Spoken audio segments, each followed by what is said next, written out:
What's up, guys? It's November 13th, 2019. It's New Comic Book Day. I'll be reviewing the books that I picked up coming up next.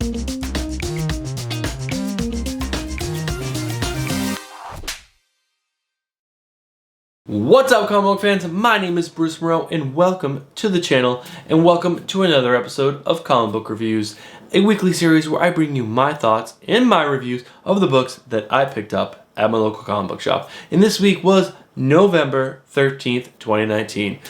2 weeks away exactly from Thanksgiving, which is pretty crazy. We got some good books to review. I apologize if I seem a little tired. It is almost midnight.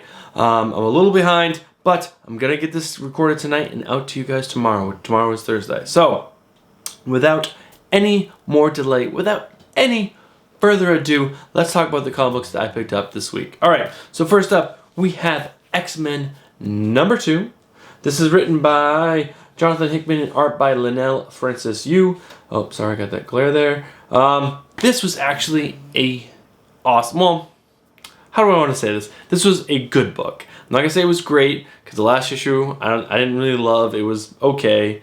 This issue was much more of what I was hoping for from the X-Men books coming out of House of X and Power of X. This is kind of reminding me somewhat of Jonathan Hickman when Jonathan Hickman took over for Avengers. In that Avengers run, he started doing some crazy, wacky things with like other beings from other planets and bringing new scenarios into the Avengers that were new, that were fresh, and they were wild, and it was awesome. It was really enjoyable, and that's what happened in this book. We got this being, so a little bit of spoilers. We got this being this seemed like another universe or something that brought in a separate island called Akrokko, A-R-O-K-K-O, Akrokko, wow, however you pronounce it. But he was the being called a summoner. There's going to be a lot of good, amazing things coming from that. There's some ties to Apocalypse in there. There was just some really interesting, new, fresh ideas, which made this book great. This is what I was hoping for. This is what I was looking for in Leinell Francis Yu. If you haven't seen his artwork, I mean, it is just beautiful, beautiful artwork. If you can see this, you'll see the new summoner character. He's like all white with his like little symbol on his chest.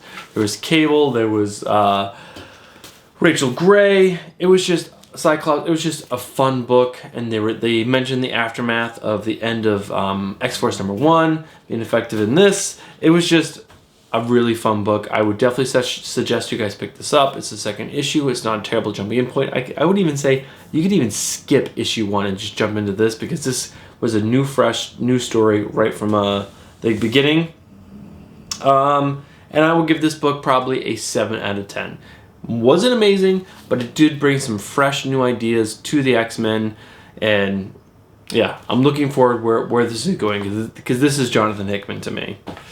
Alright, we got the last of the X-Men books spawning out of House of X and Power of X that I know of, at least. There might have been one more that was announced a little while ago, but I'm not 100% sure that's actually happening. But this is Fallen Angels number 1. This is written by Brian Edward Hill and art by Simon Kudransky. Probably butchered that.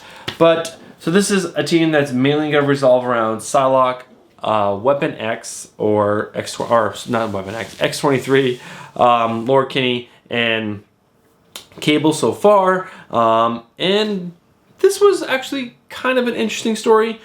It started off a little slow for me, and then it kind of picked up as the story went along.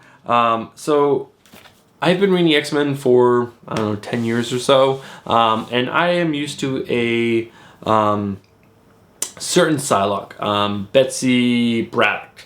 And a little while ago, they switched her story up. Betsy had stolen this other woman's body, and now the original woman has her body back. So she is this new Psylocke character that I'm not 100% familiar with. So getting to know her was a little interesting in this book, because they get some more background on her.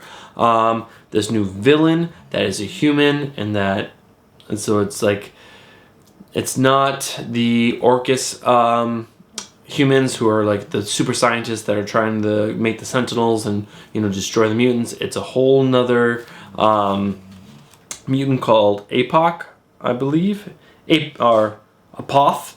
It's this whole human, and he's evolving and he's doing things, but he's not a mutant. And it was a cool story, and I like that it's dealing with Psylocke and X-23 because they're killers, and they do some badass things in this book. And the art by Simon Kurditsky is not the greatest. I was not a huge fan of the art in this book. He's one of those guys that it's hard for him to kind of like keep the same style of face on the same character throughout the book. They kind of like morph and evolve in each panel, so it's kind of hard to follow sometimes on like who you're actually looking at. Like Laura and Psylocke were sitting next to each other, and I'm like, which one's Laura? Are those actually Laura and Psylocke? But overall, the story was engaging enough. I'm definitely going to give this a few more issues because I do like the story where it's going so far. This wasn't an amazing read. It was a little thick. You got your money's worth with the $4.99 cover. Again, this is like a 6.57 out of 10. Definitely better than some of the other books. Way better than Marauders. Way better than I'm blanking right now. But this is better than most of the other books. I like 3 out of the 6 books so far. I like X-Men, I like X-Force, and I like Fallen Angels so far. Good jumping in point. Issue number 1. Alright, next up we have Guardians of the Galaxy number 11. This is written by the amazing Donny Cates and art by Corey Smith. Amazing issue. This is an 8 out of 10 book. It's been an 8 out of 10 almost every single issue has almost been an 8 out of 10. I don't absolutely love Corey Smith's artwork, but there were some panels in here that were just outrageously, amazingly awesome. Spoiler, I'm just gonna say that now. Turn away for like the next 10 seconds. But look at this panel with Moondragon. Just freaking spawning these dragons with their mind powers, and they're just like laying waste. But this is still the Church of Truth, I believe is the name of the church. The Universal Church of Truth. And they have spawned a bunch of Draxbot or clones in his like original form, but we find out that they're not really Drax in this, and I don't know. This is just a really fun book. I'm not going to go into detail about the whole book and what's going on.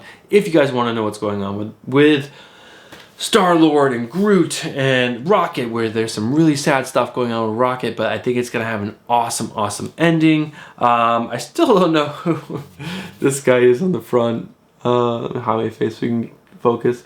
I don't even know who that character is, but it's still a fun book. Again, I think that's just part of just reading too many books, and it's hard to follow everything. But super fun book. I really, really enjoyed this. 8 out of 10. Donny Cates, again, crushing it. He does such a good job with his big intergalactic stellar or universe stuff. It's really good. All right, next up we have Event Leviathan number 6. This is the last issue of the 6-issue mini-series. This is written by Brian Michael Bendis and art by Alex Maleev. Amazing book. This was actually a really good ending to a miniseries. I believe last week, what was the book that ended? Space Bandits. Space Bandits ended, and it was one of those books where even Deceased, it's hard to end a series because when a series is really good, how do you end it? It's hard to end it, and it's hard to bring that love and tie up all the loose ends and give every reader the ending that they wanted. But Event Leviathan number 6 was really, really good. We got to find out who Leviathan was. I did not guess who it was. There was some great stuff with Kate Spencer, the Manhunter, in this. There was amazing dialogue throughout the whole entire book. This was written so well. And the art by Alex Maleev. That's This is the character that's been behind the mask the whole entire time. I don't want to say his name. I didn't recognize his face. I had to wait until I read his name. But it's just an amazing cast of characters, and I do love that Brian Michael Bendis had tweeted a little while ago that someone tweeted to him, please read make a new book, an ongoing, using this group of detectives like solving new cases moving forward. And he wrote "stay tuned" or something basically along those lines, like "stay tuned," meaning there is something in the works. They definitely left it open for something like that. I would love to see Plastic Man, Question, Batman, Damian Wayne, Lois Lane, Green Arrow, and Superman all working together. That would be hands down an amazing team. Also, like all the other characters, like at the end, there was a whole scene with like Santana, Deathstroke, Constantine. Who else was there? Oh yeah, Batgirl. I love Batgirl when she's done right. There was just so many good things about this book. I love this book. It's the last issue of the miniseries, so this is not a jumping in point. This is not like, oh, let's jump into this series. But pick this series up and trade once it comes out. Or if you're really interested, or maybe you picked up the first or second issue, go purchase all 6. Go to mycomicbookshop.com. I guarantee you they will most likely have all 6 issues that you can order, probably very close to cover price, and the shipping is dirt cheap. Do it. It's such a good read, I promise you. This was 8.5, 9 out of 10. It was really good. This is Brian Michael Bendis at his best. All right, next up we have Jason Aaron. We have Sea of Stars numbers 5, right? Yes, number 5. This is written by Jason Aaron and Dennis Hullum, and art by Stephen Green. So this was really fun. It wasn't an amazing book. This was like a 7 out of 10. This is like, it was really good. It was enjoyable. The story moved along in a way that was really enjoyable. We both got some story with his father. We also got the story with his son. So this was like, in some of the other books, that's like mostly about the son or mostly about the father. But in this, it was a nice little mix. Father and son. I don't want to say anymore. But it was really, really fun. And Stephen Green's artwork is gorgeous. Definitely for this book. It just fits this whole outer crazy space story really, really well. Yeah, it's just a really fun book. And I just love the fact that it's about a father and son that were separated after the mother died, and they were out in space and doing this big shipping run. And all the father wants to do is get back to his son, and his son is going through a whole learning. It's his power, and he's learning more about himself, but he's still being a kid. I don't know. Super fun book. If you like wacky outer space stuff, I would definitely suggest picking this up. Not a great jumping in point, but every single issue has been a 7 or 8 out of 10 in my opinion. This has been a great Jason Aaron and Dennis Hullum book. Definitely worth picking up. I'm not sure how many more issues there are. I don't think this is an ongoing. I'll try to find out and put this down below. If I don't, continue reading. There's definitely going to be at least 1 or 2 more issues. It's really, really fun. My guess is there's 1 more, but hopefully I'll have that information for you guys on screen. Next up, we got a cool new book from Boom Studios. This is Folklords number 1. I saw this in the back of one of the other books I'm reading. I'm blanking off the top of my head, but I was like, do you know what, the artwork looks gorgeous. So this is Folklords number 1. This is written by Matt Kind and art by Matt Smith. Yeah, this was enjoyable, fun, a little intriguing. It's kind of set in a fairy tale land where the fairy tale people believe that the humans in real life, or our life, exists beyond their world. And that's kind of a cool concept. Like, 'cause normally, like, fairy people and, magical beings come into our universe. It's not every day that where humans are, I should say, fairy tale people are looking for humans, or normal humans. So that's a kind of a cool little twist. The artwork was really beautiful by Matt Smith. Definitely fit the theme of the book. And it was enjoyable. I would say 6.5 out of 10. It wasn't amazing. It wasn't one of those indie books where I'm like, guys, Selling Skill in the Trilogy, you have to read this book. Or Little Bird, you guys, it's incredible. This was fun. It was enjoyable. I'm going to give it another issue too, see if it picks up. If it doesn't, I'll probably stop picking up the single issues and maybe wait until it comes out in trade and pick it up in trade. But so far, art good, story is pretty decent. Definitely, if you are a non-superhero person, you might be interested in this book because it was pretty fun. But again, 6.5 out of 10. First issue, great jumping in point. All right, I got 4 books left. Hopefully, I can wrap this up pretty quickly because it's late. All right, next up, I was pretty excited about this because this is one of my favorite writers. This is Family Tree. This is an image book. This is written by Jeff Lemire and art by Phil Hester, Eric Gasperter, I definitely butchered that, and Ryan Cody. This was a really good indie. Where did my white balance go? Hello? There we go. Sorry about that. As I was saying, this was a really good indie book. It's a little bit of a horror book, a little bit crazy things happen. I don't know how much I want to say, but it was a really great story told of one day of this woman's life, but they hinted at the future and things that are definitely going to happen down the road. We meet the 3 main characters in the book, or 4 I should say. Again, it's just crazy things happen, and the artwork in this book was really good. I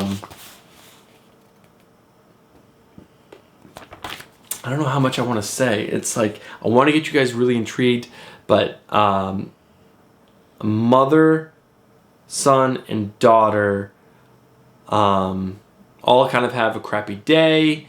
The mom picks a daughter up from school and she's really itchy. You kind of see her arm, which is what on the artwork I just showed you. And then she gets further itchy and like they get distracted. And then like she's at home, she's like, Mom, I think it got worse. And you see it and it's really bad and it's really creepy. And like, I mean, just the back of the book. This is like one of the other characters. Again, I don't want to ruin anything. Creepy. Jeff Lemire, you know he's a great writer. The dialogue throughout the book was crazy good. Jumping around, hinting at things, setting things up. Great first issue. I'm really excited to see where this book goes. Highly suggest you guys pick this book up. This was probably like an 8.5, not quite a 9. I wasn't like, oh my God, but super enjoyable. I would definitely suggest you guys pick this book up. It was really fun. It's Jeff Lemire. All right. This is The Batman's Grave #2. This is written by Warren Ellis and art by Brian Hitch. I didn't like the first issue of this book, but issue #2, this was awesome. So I just read this actually like 10 minutes ago. Well, probably 20 minutes ago now, but it was an awesome Batman book. The first half of the book was this awesome fight scene with this wacky character. They say his name. It's Flamingo. It's not Flamingo. It's something kind of sound like Flamingo, but it's not Pink Flamingo. Excuse me. It was just this crazy character. Batman kicks his butt. But the artwork was so good. But then we get to the back half of the book, and there's a whole great scene with Alfred being hung over from the previous issue because he was drinking whiskey. And it's just some really great back and forth between Batman and Alfred. And then Batman goes and sees Commissioner Gordon because the light goes up. And again, some more great, realistic banter between Commissioner Gordon and Batman. And this was just an awesomely... It's Warren Ellis. I was just kind of confused by the first issue, but this issue, freaking awesome. Highly suggest you guys read this book, because if you're just looking for a really good Batman issue, this is a great book. Really surprised. And Brian Hitch's art, oh my God, every single There were so many 2-page spreads throughout this book of him fighting this character. Oh man, I guess that. Oh yeah, it's the flashbang. Oh, again, great book. I don't want to belabor it anymore. 8 out of 10. Again, this was super enjoyable. Warren Ellis, Brian Hitch, great book. All right, next up we have Batman and the Outsiders. This is Ra's al Ghul and the Outsiders, but it's one of those issues where, like I showed you last week, but it has like one of those cool covers that's like, this is like a plastic cell almost. It's only $3.99 too, which was really cool. There was a couple other issues that kind of had like this plastic cover that revealed the actual cover beneath it. But so this is Batman and the Outsiders number 7. This is written by Brian Hill and art by, I have the wrong name down on my notes, by Kane Tormey. This issue I think was one of the, I guess, the least enjoyable of the first of the 7 Batman and the Outsiders books. It seemed a little off to me, and maybe that's because the artwork has changed. Normally it's Dexter Soy. Dexter Soy is a great artist for this book. He has a particular look, and I got used to it. And then, yeah, I don't know. Kane, it didn't really do it for me. Maybe that's why I didn't enjoy it as much. The story didn't really evolve all that well, and it seemed to be obvious at points. And I was like, oh, that's what's happening. Okay, that's fine, I guess. There was an interesting part with Signal, which is Duke Thomas, one of the newest Batman characters to come out in like the last 2 years, I believe. But overall, pretty interesting. I do enjoy this book. I will continue to pick this up until it becomes garbage, because I like this team. Katana, Black Lightning, Signal, and Orphan, who is Cassandra Cain. It's just a fun team of badasses. So I'm gonna continue picking this book up. This issue wasn't great. It's probably like a 6 out of 10. Not a great jumping in point as issue 7, but if you are reading Batman and Outsiders, it's worth picking up. And it's got that cool cover. All right, last book of the week, guys. Let's wrap this video up. It is so late. All right, we have Detective Comics number 1015. This actually had a Mr. Freeze cover, just like the or Mr. Freeze Year of the Villain cover, like the Batman and the Outsiders, but I didn't like it, so I didn't pick it up. So I got this cool cardstock cover. I wonder if I can find out real quick who the cover artist is. Probably not. I'm terrible. I am terrible. Sorry guys, I want to tell you who it is. Pencils, inkers, colorist. Variant cover by Kenneth Rocafort. Okay. I've not been a huge lover of Detective Comics. I did like the last 2 issues a lot. They were actually really super enjoyable. But this issue, again, just like the last Batman and the Outsiders, you kind of saw it coming from the beginning. At the end of the last issue, I didn't necessarily see it coming. Oh, right, let me tell you who it's about. Written by. This is written by Peter J. Sami and art by Doug Menke and Jamie Mendoza. I don't like when there's 2 artists on a book, especially a book like this, because Doug Menke, who's been on the book for a while, you can tell when he switches artists, and it completely throws me off. I don't like it. But throughout the book, you just felt, as things were happening, you're like, oh, that's where they're going to go. They're going to do that to him. Okay. There was some really good scenes with Lucius Fox, Batman, and Alfred. There's some really good scenes with that. That was really enjoyable. The stuff with Mr. Freeze and Nora, take it or leave it. Like, the last couple of issues were interesting. This one, I don't know. I wish I would have known they were going this way, because I probably would have taken this for my poll and saved myself a couple bucks. This is probably like a 5 out of 10. The only reason why it's a 5 is because I did like the scenes between Lucius, Alfred, and Batman, but beyond that, I don't know. The last page was pretty dope. I'll show you that. That'll be the one page I'll show you. This kind of gets me excited for next month's issue.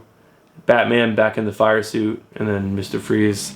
So, kind of a bummer way to end the week as 5 out of 10, but you can't always have winners, guys. Like, you know, every once in a while, there's going to be a bad book. All right, that is going to be it for the week. I'm going to wrap this video up because it is 11:40 and I need to wake up at 5 a.m. for the gym. So let's wrap this video up. As always, guys, thank you so much for tuning in. I hope you guys enjoyed this video. If you guys did enjoy this video, make sure you guys hit that like button and let me know what you guys thought down below. Did you agree with what I said about these books? Did you not agree? Let me know down below. I'd love to have some banter with you guys. If you guys are not subscribed, make sure you guys get yourself subscribed. Also, Friday night will be on the Comics and Beer live stream again with Stephanie and myself. We talk comic book news. This is movies, TV, and comic news. There's actually a bunch of really cool comic book news that came out this week. So if you don't follow the news like I do, tune in on Friday at 10 p.m. and we'll bring all that news to you. And that's going to be it for us, guys. And thank you so much for tuning in, and I will see you guys in the next one. Peace.